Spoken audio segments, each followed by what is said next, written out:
गांव के बाहर एक छोटे से खेत में एक किसान रामू अपनी पत्नी, बच्चों और मां के साथ रहता था। रामू का खेत बहुत छोटा था, लेकिन उसने अपनी मेहनत और लगन से उसे हरा भरा बनाया था।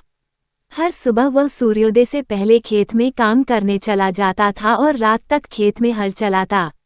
उसके खेत में गेहूं, चावल और कुछ मौसमी सब्जियां उगती थीं। हालांकि वह गरीब था, लेकिन उसका दिल बड़ा था और उसकी आंखों में अपने परिवार के लिए एक अच्छा भविष्य बनाने का सपना था। रामू की पत्नी, सीता, एक बहुत मेहनती महिला थी। वह दिन भर घर के कामों में व्यस्त रहती थी और बच्चों को पढ़ाने की कोशिश करती थी। उनका बेटा मोहन और बेटी मीरा दोनों स्कूल जाते थे। रामू और सीता की हमेशा यही कोशिश रहती कि बच्चों को अच्छी शिक्षा मिले, ताकि वे कभी खेतों में काम ना करें और एक अच्छा जीवन जी सकें।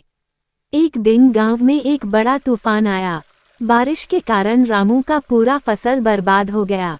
उसका सपना टूट गया। उसे डर था कि अब उसका परिवार कैसे चलेगा, क्योंकि खेती उनकी एकमात्र कमाई का साधन था। लेकिन रामू हार मानने वाला नहीं था। उसने अपने परिवार से कहा, हम संघर्ष करेंगे, हमें एक दूसरे का सहारा बनना होगा। सीता ने उसे दिलासा दिया, हम साथ हैं, सब ठीक हो जाएगा। रामू और सीता ने मिलकर दूसरे गांवों में मजदूरी करना शुरू किया।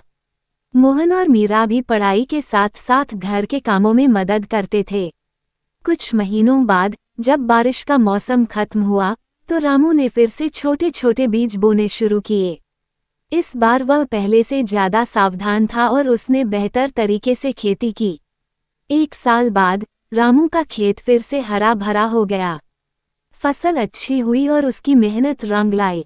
गांव वालों ने उसकी तारीफ की और उसके संघर्ष की कहानी सुनकर प्रेरित हुए। रामू ने ये साबित किया कि अगर मेहनत और ईमानदारी से काम किया जाए तो किसी भी कठिनाई को पार किया जा सकता है। उसके परिवार ने भी उसे हर कदम पर समर्थन दिया और उसकी दृढ़ नायकता ने उन्हें हर मुश्किल से उबारा। रामू का सपना सच हुआ और अब उसकी आंखों में नए सपने थे। अब वह चाहता था कि उसके बच्चे भी बड़ी शिक्षा प्राप्त करें और गांव की एक नई दिशा दिखाएं।